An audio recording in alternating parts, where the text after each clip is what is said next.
दोस्तों, चंद्रयान-3 की सफल लैंडिंग से न केवल दुनिया भर में खलबली मच चुकी है, बल्कि भारत का सबसे बड़ा दुश्मन देश चीन भी अब अंतरिक्ष के क्षेत्र में भारत की मदद चाहता है। वहीं इस उपलब्धि से भारत की 13 कंपनियों को मिलियन डॉलर्स का फायदा देखने को मिला और साथ ही बताया जा रहा है कि आने वाले 10 सालों तक भारत की जीडीपी सब देशों की जीडीपी से आगे रहेगी और प्रति वर्ष 7% से भी ज्यादा की ग्रोथ रेट से जीडीपी में बढ़ोतरी देखी जाएगी, जिसको देखते हुए चंद्रयान भारत के लिए और भी ज्यादा महत्वपूर्ण मिशन बन जाता है। चंद्रयान से जुड़ी हुई इन सभी बातों को विस्तार से आज की इस वीडियो में हम चर्चा करने वाले हैं। लेकिन उससे पहले अगर आप हमारे चैनल पर पहली बार आए हैं तो नीचे दिए गए सब्सक्राइब बटन को प्रेस कर बेल नोटिफिकेशन दबा लें, जिससे हमारी आने वाली डेली ऐसी वीडियो आप तक सबसे पहले पहुंच सके। दरअसल दोस्तों, दक्षिणी ध्रुव पर कदम रखने वाला भारत विश्व का पहला देश तो बन चुका है और इसी के चलते अपनी रिसर्च को पूरा करके भारत कुछ समय में वह डाटा रिलीज करने जा रहा है जो अभी तक किसी ने नहीं देखा,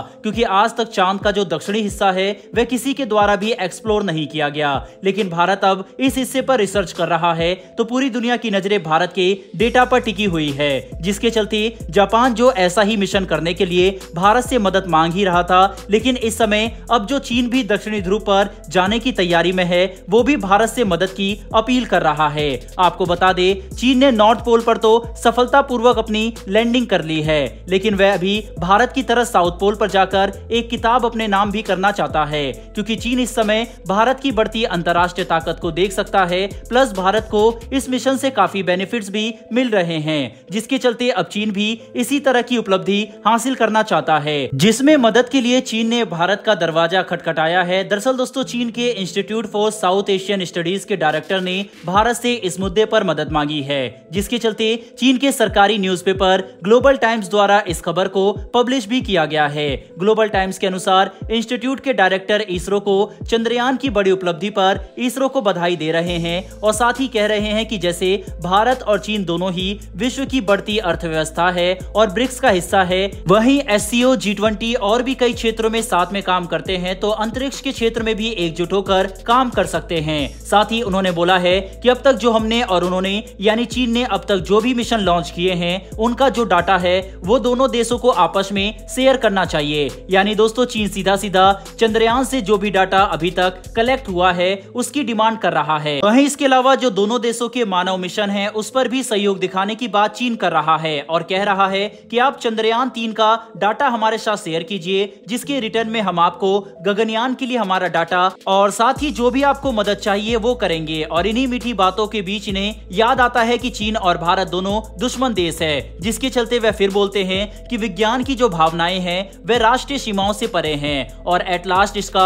मोटिव मानवता की भलाई और प्रगति के लिए है। इस आर्टिकल से आप समझ सकते हैं कि चीन इस समय कितना ज्यादा परेशान हो रखा है। भारत की मदद को लेकर वह किसी भी हालत में चंद्रयान-3 से मिला हुआ डाटा चाहता है, ताकि उस डाटा के अकॉर्डिंग वह अपना मून मिशन लॉन्च कर सके और वो उस पर रिसर्च कर सके। इसी के साथ दोस्तों बढ़ते हैं चंद्रयान-3 से ही जुड़ी हुई एक दूसरी खबर की तरफ। दरअसल दोस्तों, चंद्रयान-3 की लैंडिंग से दुनिया भर में ही नहीं बल्कि भारत में भी तूफान मच चुका है। जी हां दोस्तों, चंद्रयान-3 की सफल लैंडिंग के साथ ही भारत की 13 कंपनियों ने टोटल $2.5 मिलियन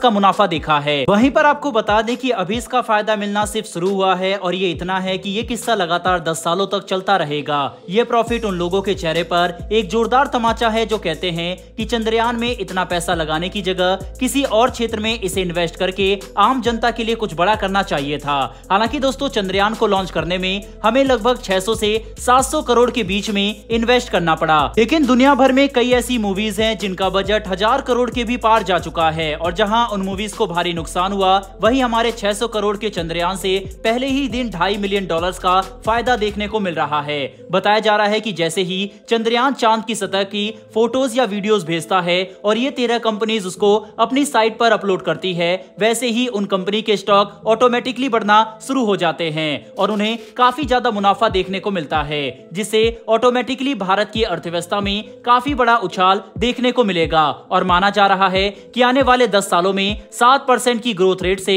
हमारी अर्थव्यवस्था बाकी देशों की अर्थव्यवस्था से आगे निकल जाएगी। और ये सिर्फ एक अनुमानित आंकड़ा है, क्योंकि हो सकता है कि ये 7 नंबर आगे चलकर और भी बड़ा हो जाए, क्योंकि आने वाले टाइम में भारत के कॉस्ट एफिशिएंट मिशन को देखकर कई देश भारत को अपने स्पेस मिशन के लिए भी कॉन्ट्रैक्ट दे सकते हैं, जो कि ऑटोमेटिकली भारत के स्पेस सेक्टर में एक बड़ी क्रांतिकारी साबित होगा। बहरहाल दोस्तों, इस वीडियो में इतना ही, लेकिन आपके हिसाब से भारत को चंद्रयान-3 से मिले हुए डेटा को क्या चीन के साथ शेयर करना चाहिए या फिर नहीं, अपनी राय कमेंट बॉक्स में लिखकर जरूर बताइएगा। साथ ही हमारी आने वाली डेली ऐसी वीडियो के लिए चैनल को सब्सक्राइब कर बेल नोटिफिकेशन अवश्य दबा लें। फिर मिलेंगे ऐसी एक नई वीडियो के साथ। धन्यवाद। जय हिंद।